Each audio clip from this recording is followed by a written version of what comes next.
क्या आपने कभी गुस्से में कुछ ऐसा कह दिया है जिसके बाद आपको अफसोस हो?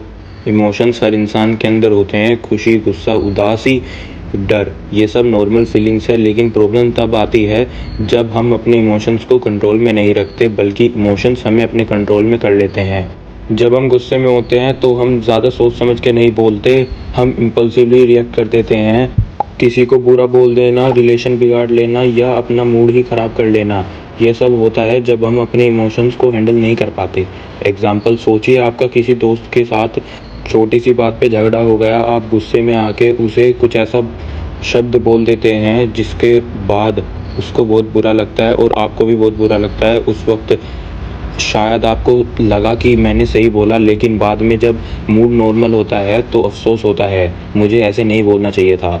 इसका सॉल्यूशन क्या है? इमोशंस को कंट्रोल में करना मतलब उन्हें दबाना नहीं, बल्कि समझना और सही टाइम पे सही तरीके से एक्सप्रेस करना। अपनी इमोशंस को कंट्रोल करना एक स्किल है जो प्रैक्टिस से आती है। जब आप अपने इमोशंस के मालिक बन जाते हैं तो आपके डिसीजंस, आपके रिलेशनशिप्स और आपकी खुद की लाइफ ज़्यादा बेटर हो जाती है। याद रखो, इमोशंस तुम्हारे अंदर हैं, तुम इमोशंस के अंदर नहीं। कंट्रोल करो, समझो और आगे बढ़ो। इमोशनल कंट्रोल का मतलब होता है कि अपनी फीलिंग को समझना, एक्सेप्ट करना और उनका सही तरीके से रेस्पॉन्स देना, चाहे पर्सनल लाइफ हो या प्रोफेशनल। अगर हम अपने इमोशंस को कंट्रोल में नहीं रखते तो छोटी छोटी बातों पे बड़े बड़े झगड़े हो जाते हैं। पर्सनल लाइफ में इमोशनल कंट्रोल क्यों ज़रूरी है? रिलेशनशिप्स स्ट्रॉन्ग बनते हैं। अगर हम छोटी बात पे गुस्सा हो जाए या हर्ट हो जाए तो रिश्ते कमज़ोर हो जाते हैं। इमोशनल कंट्रोल से हम कामली बात करते हैं, समझते हैं और मिसअंडरस्टैंडिंग दूर करते हैं। फॉर एग्जांपल, अगर पार्टनर या फैमिली मेम्बर कुछ गलत कह दे तो instead of reacting with anger, अगर आप थोड़ा टाइम लेके कामली बात करें तो रिश्ते बिगड़ने से बजाय बल्कि और स्ट्रॉन्ग हो जाते हैं। सेकंड, सेल्फ रिस्पेक्ट और कॉन्फिडेंस बढ़ता है। जब आप अपने इमोशंस को कंट्रोल में करते हो तो आपको अपने ऊपर कंट्रोल फील होता है। आप इम्पल्सिवली रिएक्ट नहीं करते और ये आपकी सेल्फ स्टीम को बूस्ट करता है। मेंटली पीस रहती है। ओवरथिंकिंग, रिग्रेट, गिल्ट, ये सब तब होता है जब हम इमोशनल होके गलत डिसीजन ले लेते हैं। इमोशनल कंट्रोल में आप अपने माइंड को काम और फोकस रख पाते हो। सेकंड, प्रोफेशनल लाइफ में इमोशनल कंट्रोल क्यों ज़रूरी है? Better decision making. ऑफिस में कई बार प्रेशर, डेडलाइन और क्रिटिसिज्म होता है। अगर आप इमोशनल हो जाते हो, जैसे गुस्सा, फ्रस्ट्रेशन या एंजाइटी, तो डिसीजन गलत हो सकते हैं। कंट्रोल्ड इमोशन से आप लॉजिकली सोच पाते हो। सेकंड, रिस्पेक्ट और लीडरशिप डेवलप होती है। जो लोग अपने इमोशंस पर कंट्रोल रखते हैं उन्हें लोग मैच्योर और डिपेंडेबल समझते हैं। ऐसे लोग टीम को कामली हैंडल करते हैं और लीडरशिप क्वालिटी दिखती है इनमें। थर्ड, कम्युनिकेशन इंप्रूव होती है। प्रोफेशनल वर्ल्ड में कम्युनिकेशन सब कुछ है। जब आप इमोशनली स्टेबल होते हो तो आप बेटर सुन पाते हो और इफेक्टिवली एक्सप्रेस कर पाते हो विदाउट एग्रेशन या defensiveness. Fourth, conflict management easy हो जाता है। हर वर्क प्लेस पे कॉन्फ्लिक्ट होते हैं, लेकिन अगर आप इमोशनली रिएक्ट करते हो तो प्रॉब्लम बढ़ जाती है। इमोशनल कंट्रोल से आप कामली सिचुएशन हैंडल कर सकते हो और सॉल्यूशन ढूंढ सकते हो। चाहे घर हो या ऑफिस, इमोशनल कंट्रोल एक सुपर पावर जैसा है। इससे आप अपनी लाइफ को बेटर, पीसफुल और सक्सेसफुल बना सकते हैं। इमोशन का मतलब होता है फील करना, पर कंट्रोल का मतलब होता है समझ के रिएक्ट करना। जितना कंट्रोल होगा उतनी क्लैरिटी और ग्रोथ होगी। इमोशन तब तक ठीक है जब तक आप उन्हें फील कर रहे हो, समझ रहे हो, लेकिन प्रॉब्लम तब शुरू होती है जब इमोशंस आपको कंट्रोल में करने लगते हैं। मतलब आपका बिहेवियर और डिसीजन उन्हीं इमोशंस के इन्फ्लुएंस में होने लगता है। एग्जाम्पल समझो, अगर आपको गुस्सा आता है और आप बिना सोचे समझे किसी पे बिना सोचे समझे चिल्लाने लगते हो तो आपका बिहेवियर गुस्से के कंट्रोल में है।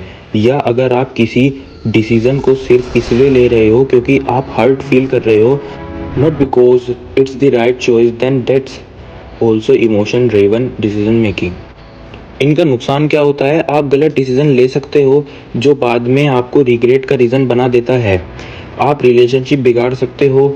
आप खुद को मेंटली ड्रेन फील करने लगते हो। इमोशंस को इग्नोर करना गलत नहीं है, लेकिन उनके स्लेव बनना भी बहुत ज़्यादा डेंजरस है। आप इमोशंस को कंट्रोल करो, वरना इमोशंस आपको कंट्रोल कर लेंगे। और जब इमोशंस आपको कंट्रोल करते हैं तब आपका डिसीजन मेकिंग वीक होता है और आप खुद पे कॉन्फिडेंट फील नहीं करते। क्या होता है इमोशनल ट्रिगर वो सिचुएशन, वर्ड या लोग होते हैं जो तुरंत हमारे इमोशंस को एक्टिवेट कर देते हैं, जैसे गुस्सा, सैडनेस, हर्ट या फियर। ये ट्रिगर हर इंसान के लिए अलग अलग होते हैं, लेकिन कुछ कॉमन ट्रिगर जो सबको इम्पैक्ट करते हैं, जैसे क्रिटिसिज्म, जब कोई आपकी बुराई करता है या आपके काम को क्रिटिसाइज करता है, इवन इफ इट्स कंस्ट्रक्टिव, कई लोग उसे पर्सनली ले लेते हैं और हर्ट या डिफेंसिव फील करने लगते हैं। एग्जाम्पल, बॉस ने बोला इस रिपोर्ट में इम्प्रूवमेंट की ज़रूरत है और आपने तुरंत सोच लिया मुझे कुछ नहीं आता, मैं किसी काम का नहीं, या आप गुस्सा हो गए।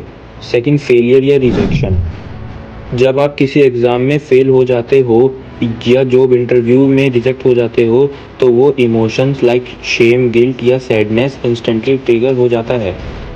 एग्जाम्पल, आपने किसी फ्रेंड से हेल्प मांगी और उसने मना कर दिया, अब आप फील करते हो कि आप वैल्यूएबल नहीं हो। थर्ड, स्ट्रेस एंड प्रेशर, जब वर्कलोड ज़्यादा हो जाता है या एक्सपेक्टेशन हाई हो तो स्ट्रेस बिल्ड होता है। इस स्ट्रेस की वजह से छोटी छोटी बातें भी ट्रिगर बन जाती है और आप गुस्सा या ओवरवेलम फील करने लगते हो। फॉर एग्जाम्पल, ऑफिस की डेडलाइन पास आ रही है और कोई आपसे कैजुअली बात कर रहा है और आप उस पर सडनली चिल्ला पड़ते हो। सेल्फ अवेयरनेस, पहला स्टेप है मिस्ट्री का। अगर आपको इमोशनल मिस्ट्री चाहिए तो आपको सबसे पहले अपने पर्सनल इमोशनल ट्रिगर को पहचानना बहुत ज़रूरी है। सेल्फ अवेयरनेस का मतलब होता है आपको पता हो कि सिचुएशन में आपका मूड चेंज होता है, किस टाइप के लोग या बातें आपको डिस्टर्ब करती है, आप किस इमोशन को बार बार फील करते हो, जैसे गिल्ट, एंगर, जेलेसी एक्सेट्रा। जब आप अपने ट्रिगर को समझने लगते हो तभी आप उन्हें मैनेज कर सकते हो। इमोशन ट्रिगर लाइफ का एक पार्ट है, लेकिन अगर आपको उनका पता होगा तो आप उनके स्लेव नहीं बनोगे। Awareness is the first step towards control. जब आप अपने ट्रिगर्स को समझ जाते हो तब आप उनका रिएक्शन नहीं बल्कि उनका रेस्पॉन्स देना सीख जाते हो, and that's real emotional strength. छोटी छोटी बातें आपको कंट्रोल करेंगी या आप उन्हें करोगे, ये डिसीजन आपका है। अगर आप अपने इमोशनल ट्रिगर को समझ गए हो तो नेक्स्ट स्टेप है उनका सॉल्यूशन या उन्हें मैनेज करना। फर्स्ट, होल्ड एंड ब्रेथ, जब कोई ट्रिगर हो जाता है तुरंत रिएक्ट मत करो, 5 सेकंड के लिए रुको, गहरी सांस लो, इनहेल, होल्ड, एक्सहेल, अपने माइंड को शांत रखो। इसके क्या फ़ायदा होगा, ये छोटी सी पोज आपके इमोशनल आउटबर्स्ट को रोकती है और आपको सोचने का टाइम देती है। सेकंड, अपने इमोशंस को लेबल करो, name it to tame it. अपने इमोशंस को आइडेंटिफाई करो, जैसे मैं अभी इनसिक्योर फील कर रहा हूँ, ये बात मुझे क्रिटिसाइज की तरह लगी, मैं जेलस फील कर रहा हूँ।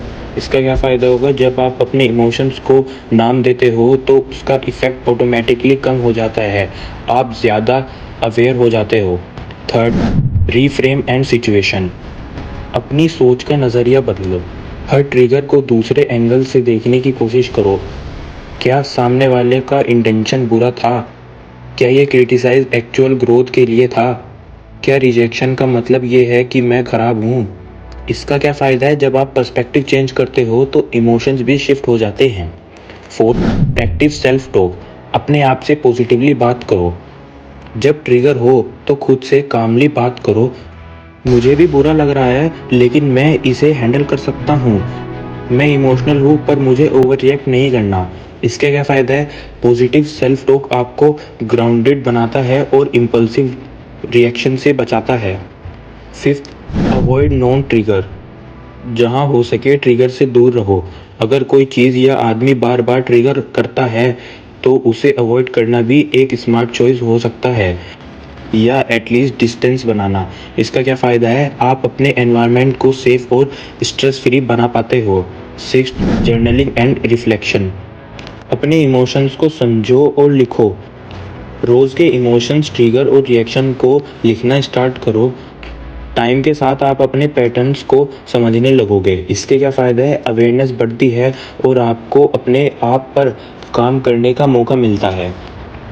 7, प्रोफेशनल हेल्प लेना जब ज़रूरत हो, अगर ट्रिगर बहुत इंटेंस है या पास्ट ट्रॉमा से जुड़ा हुआ है तो थेरेपी या काउंसलिंग की हेल्प लेना बहुत ज़रूरी है। इसके क्या फ़ायदे हैं, ट्रेन प्रोफेशनल आपको डीप लेवल पे समझाने और हील करने में मदद करेगा।